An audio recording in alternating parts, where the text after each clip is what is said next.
Hello， 大家好，我们是草泥尼亚汉堡。今天带的是瑞克莫蒂主创团队制作另一部佳作《外星人也难民》的第1季第6集。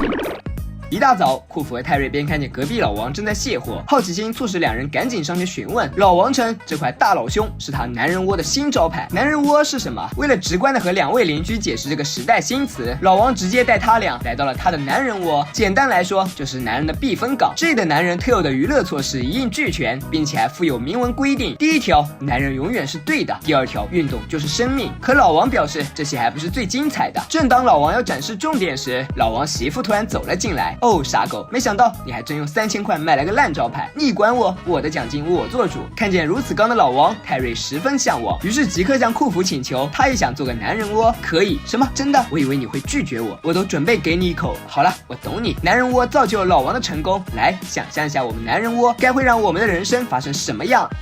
那个我还没介绍完，闭嘴，别打扰我们想象。另一边，小粉的老师正在布置作业。女士们，这学期你们的期末成绩取决于你们如何抗争男权。下周5前来交作业，我要看看你们所能挑战的极限。那老师，男孩子们作业又是什么？画个圈圈什么都可以，我对你们没有什么要求。随即放学铃打响，同学们纷纷走出了教室。小粉满脸愁容，感觉自己当初选错了性别。当初我叫你别选女性，你记得吗？现在后悔也晚了，活该。不就是挑战极限吗？又不是去参加多人运动。所以你愿意帮助一下你可爱的妹妹吗？小库当即表示拒绝。女权本就是个敏感的话题，祝你好运，滚吧，你就是个直男癌晚期。随即小库回到了家，但显然家里的一切让他非常吃惊。小库看了看墙上只准男人进入，喂，你们不会又在搞什么男权主义吧？不，我们是在搞男人窝。说着就要带小库见识一下男人窝的镇窝之宝，很炫酷吧？隔壁老王的同款，没错，我就喜欢这种一进一出的快乐。随后3人坐在了沙发上，决定感受一下作为男人的究极快乐，即看橄榄球比赛。看来男人果然标配橄榄球。小粉为了交作业，依然来到了橄榄球队。你好，我是来代表女性来踢馆的，我从没打过橄榄球，我能当踢球手吗？不能，我严重怀疑你这是在歧视女性。话题太敏感，教练赶紧甩锅，即刻表示人手已够，那条狗已经先入为主了。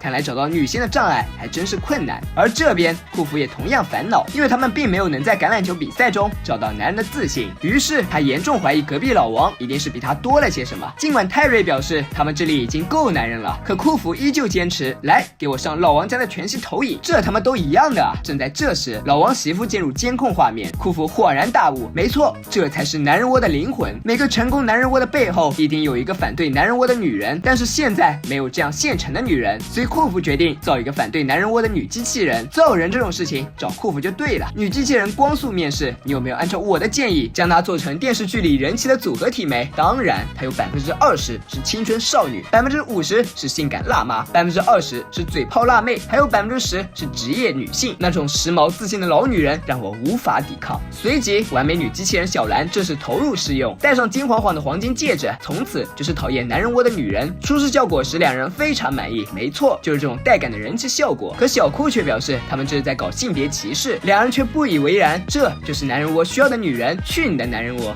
他这话让我迫不及待的想进去了。而另一边的小粉这次又来到了曲棍球队，小粉一针见血直奔主题，我今天就是要加入球队践踏男人的形象，你有什么问题吗？没想到结局却非常意外，我们的女生加入已经很多年了，就不能给我点阻碍吗？小粉不禁一声长叹，革命尚未成功，同志仍需努力。于是小粉再次改变方向，他径直的冲进了电竞室，本以为是男人的战场，哪想不知何时竟然成了女人的天堂。万花丛中那棵显眼的草，活生生的宣告了革命的死亡。眼看离交罪的日子越来越近，可自己却一无所获，两眼苍茫。眼看同学们一个个都干出了不错的成绩，小粉表示非常慌，眼下只能求老哥帮忙，快帮我想想办法，这样下去我会挂掉，那我将会被扔进 B 班里，那可是蠢人窝子呀。 B 班很赞啊，整天睡觉不好吗？小库坚持认为小粉他们就是在搞性别歧视，再次表示绝对不会帮忙。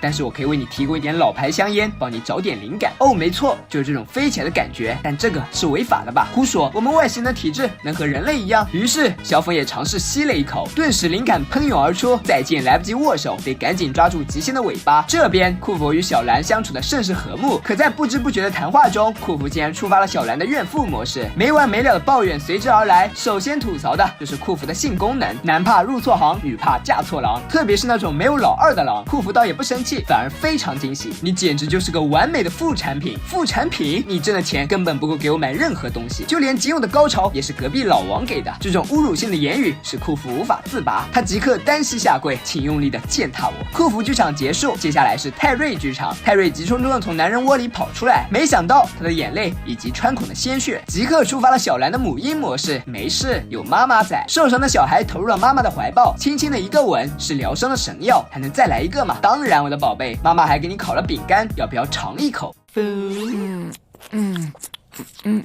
而此刻的小粉正在秘密进行着他的极限挑战。小兰的完美设定使库弗和泰瑞深陷其中，我喜欢他一针见血直击男人的痛处，我从来没觉得被虐是这么爽。泰瑞却表示他与库弗不一样，他着迷的是他无微不至的母爱以及无处不在的关怀，可我们造他是特地为了鄙视男人的，要不要我们改一下男人窝的规则，带上他一起嗨？这个提议即刻得到了泰瑞的肯定，随即男人窝为女机器人敞开了大门。万万没想到，进入男人窝的小兰在一次次自我设定的否定中崩盘了。变异后的他只有一个程序：消灭男人。他掏出火箭炮即刻开打，转眼间库弗和泰瑞的男人窝变成了一片废墟。拿完医血的小兰随即走向了城市，打一枪换一个地方，哪里有男人哪里就是战场。另一边，小粉发出的海报收到了不错的成效，放荡不羁的海报让这群男孩子们全都误以为创办这场禁止女生入内的派对是个男神，殊不知他们都是禁止歧视女性的拥护者，这次来就是为了怼主办人的。他们极力要求小粉下台，小粉苦苦哀求，表示他没有恶意，一切只是为了完成作业。可男孩子们不依不饶，甚至自己上手开撕，见事态有些控制不住，小粉赶紧开溜。而此刻外面的世界已经乱成了一片，库弗泰瑞免不了又要为自己搞出的烂摊子收场。即使抓捕的气势很旺，但眼下根本找不到肇事方。突然库弗灵光一现，找不到他，那就引他上钩，走去那个最大最蠢的男人窝。随即躁动的音乐停止了小兰的轰炸，小兰成功上套。原来库弗和泰瑞所说的究极男人窝就是电玩场，小兰杀戮模式全开，这注定又是一场你死我活的轰炸。终极大对决不期而遇，库弗即刻下令务必摘下这个女魔头手上的能量戒指。泰瑞就地取材，打算以沾沾手决一死战。而就在双方正打得火热时，小粉突然冲进了战场，你来干嘛？完成作业啊！随即小粉找到了正躲在角落的老师，本想以情动之保住60分，哪想老师根本不知道小粉是个女娃。难道你都没发现我戴了个蝴蝶结？哪个女孩子是绿皮肤？哪个女孩子嘴长这么大？随后看清真相的老师表示，现在补救还来得及。小粉即刻领悟了老师的寓意，我明白了，真正的女强人要敢于战胜最强的女机器人。与此同时，库弗和泰瑞的沾沾手战略正在瓦塌，千钧一发之际，小粉突然冲了出来，干嘛非得杀男人呢？这和杀人机器有什么区别？来吧，放下机关枪，做回那个真正的自己。真正的自己？对，我并不是只杀男人的机器，我还可以杀女人。就在这时，趁小兰分神，泰瑞赶紧出手，一举拿下戒指。没了驱动器的小兰很快死机，库弗赶紧上前收尸体。可就当库弗刚要拿下小兰的戒指时，他却纠结了，因为他竟然发现他爱上了小兰对他的侮辱和嘲讽。库弗无法杀了他，但现实不允许他们生活在一起。再三纠结后，库弗决定将小兰关进集装箱，并且为了表示这不是一种监禁，库弗还特地为其配备了一个男人，这样集装箱里的日子应该不会无聊了。毕竟小兰的设定就是讨厌男人。关上集装箱的门，顺便再埋进坑，坑里是那个让人上瘾的人，从此锁上了受虐的门。这时小库也回到了家，随即报告了自己这周的情况，看来大家都过得比较充实，真是皆大欢喜。殊不知一场劫难又突袭而来，因为小粉老师这周布置的作业是找一个种族主义者教训一下他们的恶行。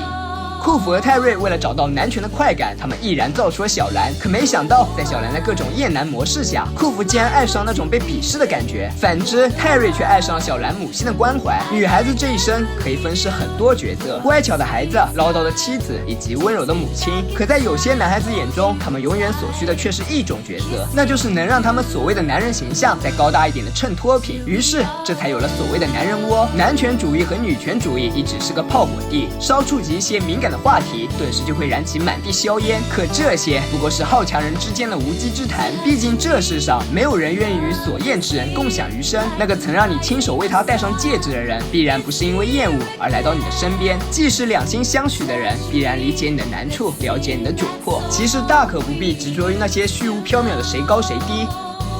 本期视频就到这里了，喜欢的小伙伴别忘点赞、评论、加关注，咱们下次再见，拜拜。